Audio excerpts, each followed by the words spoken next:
അങ്ങനെ കുറച്ച് സമയത്തിന് ശേഷം സാമും ആൽവിയും ഒരുമിച്ചാണ് നന്ദുവിൻ്റെ വീട്ടിലേക്ക് തിരിച്ചത്. വീട്ടിലെത്തിയപ്പോൾ തന്നെ മുൻവശത്ത് നിൽക്കുന്ന ആരുവിനെയാണ് കണ്ടത്. സാമിനെ കണ്ടതും ആരുവിന് മനസ്സിലായി ആരാണെന്ന്. അതുകൊണ്ട് തന്നെ അവൾ അകത്തേക്ക് ക്ഷണിച്ചു. അപ്പോഴേക്കും സീതം അവർക്ക് കുടിക്കാനുള്ള ജ്യൂസുമായി അങ്ങോട്ട് വന്നിരുന്നു. ആരു, നിങ്ങളുടെ ഒരുക്കങ്ങളെല്ലാം കഴിഞ്ഞില്ലേ? ആ, കഴിഞ്ഞു ഏട്ടായി. എന്നിട്ട് മാളു എവിടെ? സാം ചോദിച്ചതും മാളു ഡ്രസ്സ് ചെയ്ത് അവളുടെ റൂമിൽ നിന്ന് പുറത്തേക്ക് വന്നതും ഒരുമിച്ചായിരുന്നു. ആൽവിയുടെ കണ്ണ് മാളുവിൽ സ്റ്റെക്കായി പോയി. ആദ്യമായാണ് കാണുന്നത് എങ്കിലും ഒറ്റ നോട്ടത്തിൽ തന്നെ ആൽവിക്ക് അവളെ അങ്ങ് ബോധിച്ചു. ആൽവി അവളെ നോക്കി ഒന്ന് ചിരിച്ചു. എവിടെ? അവൾ അവനെ മൈൻഡ് പോലും ചെയ്തില്ല. ഓ, ജാടത്തണ്ടി, ആൽവി പതിയെ പറഞ്ഞു. ആരാടാ ജാട? സാം അവനോടായി ചോദിച്ചു. നിന്റെ മറ്റവൾ. ആൽവി മാളുവിനോടുള്ള ദേഷ്യം സാമിനോട് തീർത്തു. നിന്റെ അല്ലേ പെങ്ങൾ, അവൾക്ക് അല്ലെങ്കിലും ജാടയുണ്ടാകും. ആൽവി പറഞ്ഞതിൻ്റെ മറുപടിയായി സാം തിരിച്ചു പറഞ്ഞു. എന്താ നീ പറഞ്ഞത്? ആൽവി മനസ്സിലാവാത്തതുപോലെ ഒന്നുകൂടെ ചോദിച്ചു. ഹേയ്, ഒന്നുമില്ലടാ, ഞാൻ എന്തോർത്ത് പറഞ്ഞതാ. സാം നെഞ്ചിൽ കൈവച്ചുകൊണ്ട് പറഞ്ഞുപോയി. ആഹാ, അളിയന്മാരെപ്പോൾ എത്തി? അനി അകത്തേക്ക് കയറിക്കൊണ്ട് അവരോട് രണ്ടുപേരോടുമായി ചോദിച്ചു. നീ വന്നോ? ഞങ്ങൾ ദേ ഇപ്പം എത്തിയതേ ഉള്ളൂ. എന്നാ ഇനി വൈകണ്ട, നമുക്കിറങ്ങിയാലോ? സാം എല്ലാവരെയും നോക്കി ചോദിച്ചു. അങ്ങനെ അവിടെ നിന്നും എല്ലാവരും ഇറങ്ങി. മാളു, നീ ആൽവിയുടെ കൂടെ ഓഫീസിലേക്ക് പോയിക്കോ. ഞങ്ങൾ അനിയുടെ കൂടെ കുരിശിങ്ങൽ പോയി അമ്മച്ചിയെയും പിക്ക് ചെയ്ത് അവിടെ നിന്നും പോകും. ശരി ഏട്ടായി. മാളു ആൽവിനോടും സീതമ്മയോടും പറഞ്ഞ് ആൽവിയുടെ കൂടെ കാറിൽ കയറി. ആ നിമിഷം തന്നെ ആൽവിക്ക് വല്ലാത്തൊരു സംതൃപ്തി ഉണ്ടായിരുന്നു. എന്ന് ശരിടാ, നിങ്ങൾ പോയി വാ. അത് പറഞ്ഞ് എല്ലാവരോടും യാത്ര പറഞ്ഞ് ആൽവി ഓഫീസിലേക്ക് യാത്ര തിരിച്ചു. സാമും മറ്റുള്ളവരും കുരിശിങ്ങലേക്കും. ആരുവിൻ്റെ മുഖത്തായിരുന്നു അനിയുടെ കണ്ണ്. ഒന്ന് പതിയെ വായി നോക്കടാ, സാം ആരും കേൾക്കാത്ത രീതിയിൽ അനിയോട് പറഞ്ഞു. നീ പോട കോപ്പേ, ഞാൻ എൻ്റെ പെണ്ണിനെയല്ലേ നോക്കുന്നത്, നിനക്ക് പെണ്ണില്ലാത്തതിൻ്റെ അസൂയയാണ്. അനി ഡ്രൈവ് ചെയ്തുകൊണ്ടിരിക്കുന്നതിനിടയിൽ ക്ലാസ്സിലൂടെ ആരുവിനെ നോക്കിക്കൊണ്ട് സാമിനെ കളിയാക്കി പറഞ്ഞു. തന്നെ. അങ്ങനെ അവർ കുരിശിങ്ങലെത്തി. സമയം ഒരുപാടായതുകൊണ്ട് എല്ലാവരും വീട്ടിലേക്ക് കയറാൻ നിന്നില്ല. ജോർജും സാമും അനിയും കൂടെ അമ്മച്ചിയെ കാറിലേക്ക് കയറ്റി. നമുക്ക് പോവാം മോനെ, അമ്മച്ചി സാമിനെ നോക്കി ചോദിച്ചു. പോകാം അമ്മച്ചി, ഞങ്ങൾ ഇറങ്ങുകയാ, എത്തിയുടനെ വിളിക്കാം. സാം ജോർജിനെ നോക്കി പറഞ്ഞു. ഇരുവരും യാത്ര പറഞ്ഞ് പിരിഞ്ഞു. പോകാം, നന്ദു ഡാനിയെ നോക്കാതെ പറഞ്ഞു. അപ്പം നിനക്ക് പറഞ്ഞ അനുസരണയുണ്ടല്ലേ? ഡാനി അവളെ കളിയാക്കിക്കൊണ്ട് ചോദിച്ചു. അത് കണ്ടത് നന്ദുവിൻ്റെ മുഖം ദേഷ്യം കൊണ്ട് ചുവന്നു. ഞാൻ വീട്ടിൽ നിന്നും ഡ്രസ്സൊന്നും എടുത്തില്ല, നന്ദു പരിങ്ങിക്കൊണ്ട് പറഞ്ഞു. വേണ്ട, പോകുന്ന വഴി വാങ്ങാം. അല്ല എന്നുണ്ടെങ്കിൽ ഡ്രസ്സിൻ്റെ ഒന്നും ആവശ്യം വരില്ല പെണ്ണേ. ഡാനി അവളെ നോക്കാതെ യാതൊരു ഭാവഭേദവുമില്ലാതെ പറഞ്ഞു. വൃത്തികെട്ടവൻ. നന്ദു മുഖം കൂട്ടി ഡാനിയെ നോക്കി പെറുപിറുത്തു. അത് വ്യക്തമായി ഡാനി കേട്ടിരുന്നു. ഇച്ഛായൻ്റെ വൃത്തികേടെ മോള് കാണാൻ പോകുന്നതേ ഉള്ളൂ. അവൻ കളിയോടെ പറഞ്ഞതും നന്ദു പിന്നെ ഒന്നും മിണ്ടിയില്ല. ഇറങ്ങാം. ഡാനി നന്ദുവിനെ നോക്കിക്കൊണ്ട് അതും പറഞ്ഞ് മുന്നോട്ട് നടന്നു. പിന്നാലെ നന്ദുവും. ക്യാബിൻ ഡോറ് തുറന്ന് പുറത്തേക്ക് ഇറങ്ങിയതും ജെനി ഓടിപ്പിടിച്ച് ഡാനിയുടെ അടുത്തേക്ക് വന്നു. Happy journey Dani. ജെനി അത് പറഞ്ഞ് ഡാനിക്കൊന്ന് പ്രതികരിക്കാൻ അവസരം കൊടുക്കാതെ അവനെ കെട്ടിപ്പിടിച്ചു. ഡാനി നന്ദുവിനെ നോക്കിയപ്പോൾ അവൾ ദേഷ്യം കൊണ്ട് വിറക്കുകയായിരുന്നു. മൂക്കിൻ തുമ്പ് വരെ ചുവന്ന് വന്നിട്ടുണ്ട്. അത് കണ്ട് ഡാനി ഒന്ന് ഊറിച്ചിരിച്ചു. ജെനി നന്ദുവിനെ നോക്കി ചുണ്ടുകൊട്ടി ചിരിച്ചു. നന്ദുവും തിരികെ അവളെ നന്നായി പുച്ഛിച്ചു വിട്ടു. ഡാനി ജെനിയെ തള്ളിമാറ്റി മുന്നോട്ട് നടന്നു. അവൻ്റെ പുറകെ തന്നെ നന്ദുവും. താഴേത് രണ്ടുപേരും കാറിലേക്ക് കയറി. നന്ദു ഡാനിയുടെ മുഖത്തേക്ക് പോലും നോക്കുന്നുണ്ടായിരുന്നില്ല. അത് കണ്ട് ഡാനി ചെറുചിരിയോടെ കാറ് മുന്നോട്ടെടുത്തു. കുറച്ചു ദൂരം ചെന്നതും ഡാനി കാറ് നിർത്തി അതിൽ നിന്നും ഇറങ്ങി. നന്ദു ഒന്നും മനസ്സിലാവാതെ അവനെ നോക്കി ഇറങ്ങി. ഡാനി അവളുടെ കൈ പിടിച്ച് റോഡിൻ്റെ അപ്പുറത്തേക്ക് പോയി. ബോസ്. അപ്പോഴാണ് വേറൊരാൾ കാറിന് കീയുമായി അവരുടെ അരികിലേക്ക് വന്നത്. അപ്പം ശരിടാ, ഞങ്ങൾ പോയിട്ട് വരാം. അതുമറിഞ്ഞ് ഡാനി അവൻ്റെ കയ്യിൽ നിന്നും കീ വാങ്ങി. ലൊക്കേഷൻ ട്രേസ് ചെയ്യുന്നവരെ നമ്മൾ സങ്കടപ്പെടുത്താൻ പാടില്ലല്ലോ, ഡാനി പുച്ഛത്തോടെ പറഞ്ഞുകൊണ്ട് മറ്റേ കാറിന് അരികിലേക്ക് നടന്നു. എന്നാലും നിങ്ങൾ ഞാൻ സമ്മതിച്ചു. അവർ ചിന്തിക്കുന്നതിന് ഒരു മുഴ മുന്നേ നിങ്ങൾ അത് കണ്ടുപിടിക്കുന്നത് എങ്ങനെയാ? അവരുടെ പിന്നാലെ തന്നെ ഞാനുണ്ട്, അതവർക്കറിയില്ല എന്ന് മാത്രം. ഇനിയും നമ്മൾ സംസാരിച്ചാലേ ശ്രീക്കത് സംശയമുണ്ടാക്കും, സൂക്ഷിച്ചു പോകണം. ഡാനി പുഞ്ചിരിയോട് അവനെ കെട്ടിപ്പിടിച്ചു. അമ്മച്ചിയും ആര്യവും സീതമ്മയും ഏട്ടായും അനിയും എല്ലാവരും എവിടെ? നന്ദു സംശയത്തോടെ ആ കാറിലേക്ക് നോക്കി ചോദിച്ചു. അവർ നേരത്തെ ഇറങ്ങി, ഇനി നമ്മൾ മാത്രം പോയാൽ മതി. ഡാനി അത് പറഞ്ഞ് നന്ദുവിന് മുഖം കൊടുക്കാതെ ആ കാറിലേക്ക് കയറി. ഇടയ്ക്ക് ഡാനി വണ്ടി നിർത്തി കുറേ സാധനങ്ങളൊക്കെ വാങ്ങി കാറിൻ്റെ ഡിക്കിയിൽ വെച്ചു. പുറത്തേക്ക് ഇറങ്ങിയപ്പോൾ ഒന്നും നന്ദുവിനെ കൂടെ വിളിച്ചില്ല. നന്ദു കൂടെ വരട്ടെ എന്ന് ചോദിച്ചതുമില്ല. യാത്രക്കിടയിൽ നന്ദു ചെറുതായൊന്ന് മയങ്ങിപ്പോയിരുന്നു. കുറച്ച് കഴിഞ്ഞതും നന്ദു കണ്ണു തുറന്ന് നോക്കുമ്പോൾ കണ്ടത് ഒരു വീടിന് മുന്നിലാണ്. നന്ദു അത്ഭുതത്തോടെ ചുറ്റും നോക്കി. അവൾ ഡ്രൈവിംഗ് സീറ്റിലേക്കൊന്ന് നോക്കി. ഡാനിയെ എങ്ങും കണ്ടില്ല. അവൾക്ക് ആ നിമിഷം ചെറിയ ഭയം തോന്നി. ഈ ചായൻ തന്നെ ഇവിടെ ഇട്ടിട്ട് പോയോ എന്ന് വരെ അവൾ ചിന്തിച്ചു. അമേരിക്കെന്ന് പറഞ്ഞിട്ട് താനെന്താ ഇവിടെയെന്ന് ചിന്തയിലായിരുന്നു അവൾ. നന്ദു ഒരു പേടിയോടെ തന്നെ കാറിൻ്റെ ഡോറ് തുറന്ന് പുറത്തേക്കിറങ്ങി. അപ്പോഴേക്കും ചെറുതായി ഇരുട്ട് നിറഞ്ഞിട്ടുണ്ടായിരുന്നു. എൻ്റെ ഈശ്വര, ഇച്ചായൻ എന്നെ ഇവിടെ ഒറ്റക്കാക്കിയത് എവിടെ പോയി? എന്നെ ഒഴിവാക്കി പോയതായിരിക്കുമോ? അവൾ പലതും ചിന്തിച്ച് അവിടെ ചുറ്റുമൊന്ന് നോക്കി. അപ്പോഴേക്കും ആ കുഞ്ഞു വില്ല പോലത്തെ വീടിന് ചുറ്റും ബാക്കിയുള്ള വെളിച്ചം നിറഞ്ഞിരുന്നു. എൻ്റെ കർത്താവേ, ഇച്ചായൻ ഈ വീട്ടിലുണ്ടായിരിക്കണേ. അതും പറഞ്ഞ് നന്ദു ഡോറ് ഹാൻഡിൽ പിടിച്ച് തിരിച്ചപ്പോഴേക്കും അത് പൂട്ടിയിരിക്കുകയാണെന്ന് മനസ്സിലായി.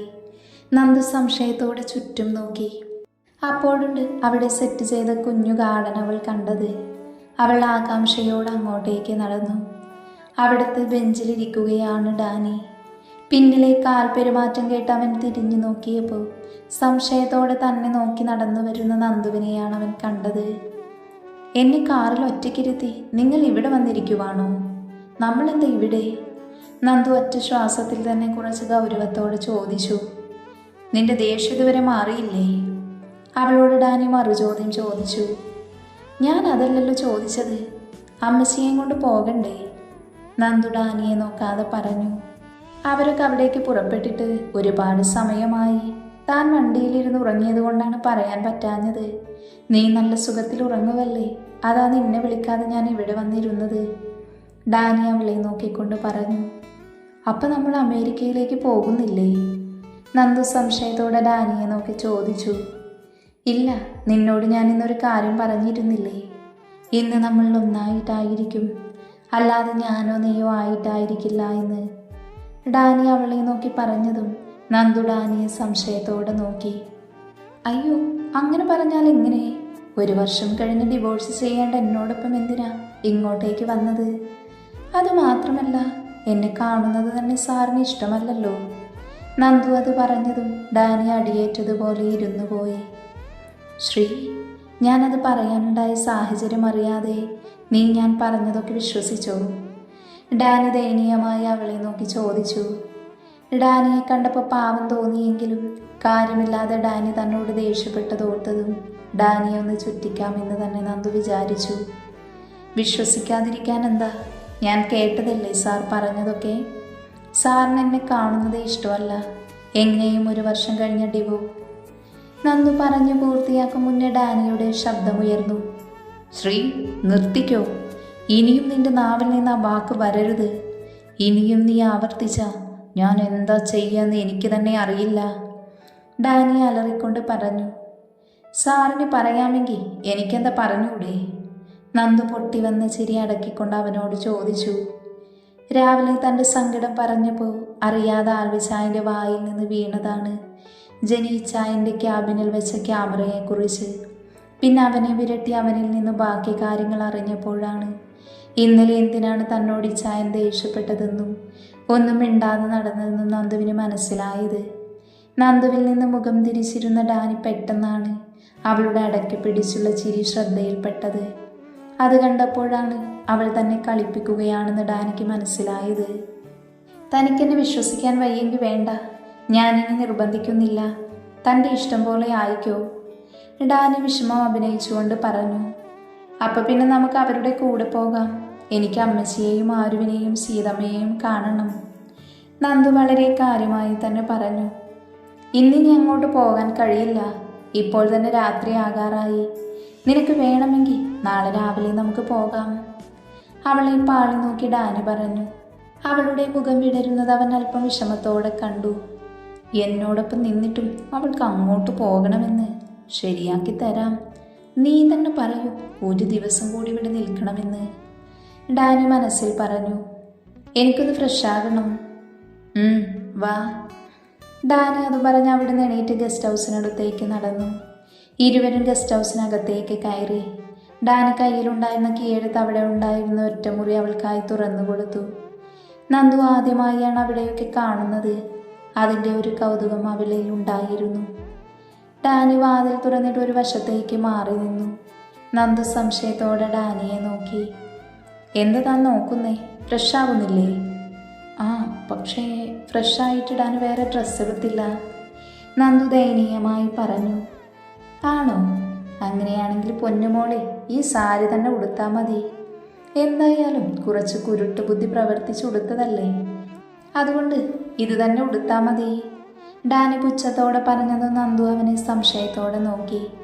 ഇങ്ങനെ നോക്കണ്ട, ആ രണ്ട് ഉണ്ടക്കണ്ണിപ്പോൾ താഴെ വീണു പോകും. നീ എന്തിനാ സാരി ഉടുത്തത് എന്ന് മനസ്സിലാകാതിരിക്കാനേ. മണ്ടനല്ല ഞാൻ. എന്തായാലും താൻ പെട്ടെന്ന് ഫ്രഷായി വാ. ഞാനും ഒന്ന് അപ്പുറത്ത് റൂമിൽ പോയി ഫ്രഷായി വരാം. നന്ദു ഒന്ന് മൂളിയതല്ലാതെ വേറൊന്നും പറഞ്ഞില്ല. അവൾ വേഗം റൂമിലേക്ക് കയറി വാതിലടക്കാൻ നിന്നതും ഡാനി കൈവച്ച് തടഞ്ഞു. എന്താ? അവൾ സംശയത്തോടെ ചോദിച്ചു.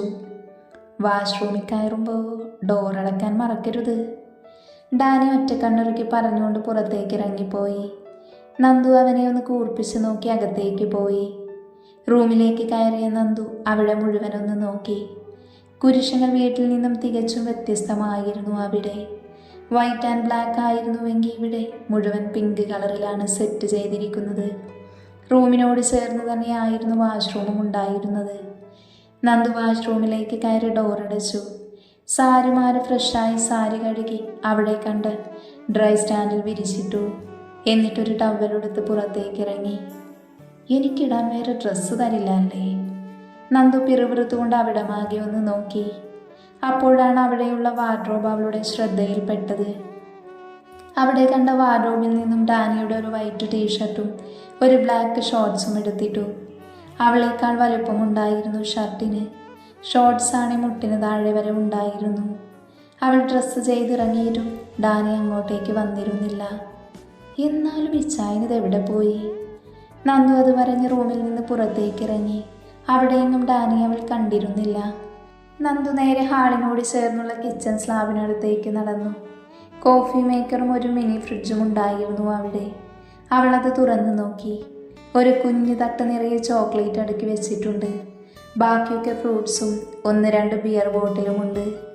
നന്ദു എല്ലാം നോക്കിയിട്ട് അതിൽ നിന്നൊരു ചോക്ലേറ്റ് എടുത്തതും ഡാനി ഡോറ് തുറന്ന് കയറി വന്നതും ഒരുമിച്ചായിരുന്നു.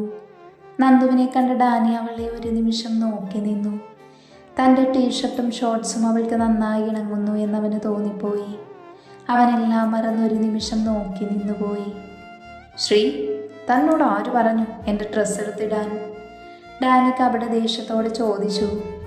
ഞാൻ പറഞ്ഞതല്ലേ വീട്ടിൽ നിന്ന് ഡ്രസ്സ് എടുക്കണമെന്ന്. അപ്പം സമ്മതിച്ചില്ലല്ലോ. എനിക്ക് മുഷിഞ്ഞ ഡ്രസ്സ് ഇടാൻ വയ്യ, അതാ ഇതെടുത്തിട്ടത്. നന്ദു വിട്ടുകൊടുക്കാതെ പുച്ഛത്തോടെ പറഞ്ഞുകൊണ്ട് ചോക്ലേറ്റ് പൊട്ടിച്ചു. ഇതിൽ തനിക്കുള്ള ഡ്രസ്സുണ്ട്, അതിട്ട് വേഗം റെഡിയാക്. നമുക്ക് പുറത്തേക്കൊന്ന് പോവണം. ഡാനി കയ്യിലിരുന്ന കവർ അവൾക്ക് കൊടുത്തുകൊണ്ട് പറഞ്ഞു. എവിടേക്ക് പോകാനാ? ഞാനിപ്പോൾ എങ്ങോട്ടുമില്ല. നന്ദു അവനെ നോക്കി തീർത്തും പറഞ്ഞു. നിന്നോട് വരുന്നോ എന്ന് ചോദിച്ചില്ല, വരാനാണ് പറഞ്ഞത്. താൻ പെട്ടെന്നിറങ്ങ്, സമയമില്ല. അല്ല, ഇനിയും വരാൻ മടിയാണെങ്കിൽ പൊന്നുമോളൊരു കാര്യം ഓർക്കണം. ഇവിടെ നമ്മൾ 2 പേര് മാത്രമേ ഉള്ളൂ. ഡാനി അത് പറഞ്ഞ് പുറത്തേക്ക് ഇറങ്ങിപ്പോയി. നന്ദു കയ്യിലിരുന്ന കവർ തുറന്ന് നോക്കി. അതിൽ പിങ്ക് കളർ ഒരു നെറ്റ് സാരി ആയിരുന്നു. അവൾ അതെടുത്ത് നിവർത്തി നോക്കി. അവൾക്കത് ഒത്തിരി ഇഷ്ടമായിരുന്നു. ഡാനിയുടെ ഇഷ്ടപ്പെട്ട നിറം വൈറ്റും പിങ്കുമാണെന്ന് അവൾക്ക് മനസ്സിലായി. ഇപ്പം എവിടെ പോവാനാവും ഇത് തന്നത്? നന്ദു അത് മനസ്സിലോർത്ത് സ്കേർട്ട് എടുത്തിട്ടു. അപ്പോഴാണ് ബ്ലൗസ് സ്ലീവ്ലെസ് ആണെന്ന് അവൾക്ക് മനസ്സിലായത്. ഇതുവരെ ഇങ്ങനെയുള്ള ഡ്രസ്സ് ഇട്ടിട്ടില്ലാത്തത് കൊണ്ട് എന്തോ അവൾക്ക് വല്ലാത്തൊരു ചമ്മൽ തോന്നി. എങ്കിലും അവൻ്റെ സമ്മാനം അവൾ സന്തോഷത്തോടെ സ്വീകരിച്ചു. അതിൻ്റെ ഒപ്പം തന്നെ ഒരു പിങ്ക് സ്റ്റോൺ വെച്ചൊരു കമ്മലും ഉണ്ടായിരുന്നു. അവൾ അതും ഇട്ടൊരു കുഞ്ഞു കറുത്ത പൊട്ടും വെച്ച് പുറത്തേക്കിറങ്ങി. അപ്പോഴേക്കും ഡാനി അകത്തേക്ക് കയറി വന്നു. ഡാനിയെ കണ്ട നന്ദു വായും തുറന്ന് നോക്കി നിന്നുപോയി. ഒരു പിങ്ക് ട്രാൻസ്പെറൻറ്റ് ഷർട്ടായിരുന്നു ഡാനിയുടെ വേഷം. അവൻ്റെ ജിം ബോഡി അതിലെടുത്തു നിൽക്കുന്നുണ്ടായിരുന്നു. ഒരു ബ്ലാക്ക് ജീൻസാണ് ഇട്ടേക്കുന്നത്. ശ്രീ, വാ പോകാം. ഡാനി അവളുടെ അടുത്തേക്ക് വന്ന് പറഞ്ഞപ്പോഴാണ് നന്ദുവിന് ബോധം വന്നത്. അതുവരെ അവനെയും വായി നോക്കി നിൽക്കുമായിരുന്നു. എങ്ങോട്ടാണ് നമ്മൾ പോകുന്നത്? അത് പറയേ. അത് സർപ്രൈസ്, നീ വാ. ഡാനി അവളുടെ കയ്യും പിടിച്ച് പുറത്തേക്കിറങ്ങി. അവിടെ അടുത്തുള്ള ഏറുമാടത്തിലേക്കാണ് അവൻ നന്ദുവിനെയും കൊണ്ട് പോയത്. അവിടെ വല്ലാത്തൊരു ഭംഗിയുള്ളതുപോലെ തോന്നി അവൾക്ക്. ആദ്യമായാണ് ഇങ്ങനെ അവൾ നേരിട്ട് കാണുന്നതും കയറാൻ പോകുന്നതും. അവൾ ഡാനിയെ നോക്കി മനോഹരമായൊന്ന് പുഞ്ചിരിച്ചു. ഡാനി അവളെയും കൊണ്ട് പതിയെ ഏറുമാടത്തിൻ്റെ ഓരോ പടികൾ വീതം കയറി മുകളിലെത്തിയതും ഡാനി പതിയെ ഡോറ് തുറന്ന് അകത്ത് കയറിയതും അവിടുത്തെ കാഴ്ച കണ്ട് ഞെട്ടിപ്പോയിരുന്നു നന്ദു. ഇച്ചായ, എന്തിനാ ഇതൊക്കെ? നമുക്ക് പോവാം. നന്ദു ഒരു വിറയലോടെ പറഞ്ഞു. This is the perfect place of my love to complete melt into you Sree. Because every sign and every soft whisper of your belong to me alone. ഡാനിയുടെ ശബ്ദം ഒരു കാറ്റ് പോലെ അവളുടെ കാതിൽ വന്ന് പതിച്ചതും നന്ദുവിൻ്റെ അടിവയറ്റിൽ നിന്ന് എന്തോ ഒരു സാധനം ഉരുണ്ട് കയറുന്നത് പോലെ തോന്നി അവൾക്ക്. അവൾ ഉമിനീരിറക്കിക്കൊണ്ട് ഡാനിയുടെ മുഖത്തേക്ക് നോക്കി. ഈ നിമിഷം നിന്നിലറിയാൻ ഞാൻ ഒരുപാട് കൊതിക്കുന്നുണ്ട് പെണ്ണേ. ഇനിയും എനിക്ക് കാത്തിരിക്കാൻ വയ്യ ശ്രീ. നിന്റെ അനുവാദം ഞാൻ ചോദിക്കില്ല. കാരണം നീ എൻ്റെയാണ്, എൻ്റെ മാത്രം. അതുകൊണ്ട് തന്നെ നീ എന്നിൽ അലിഞ്ഞു ചേരണം ഈ നിമിഷം. അവൻ്റെ ഓരോ വാക്കുകളും അവളുടെ ഹൃദയത്തിൽ വന്ന് പതിച്ചിരുന്നു.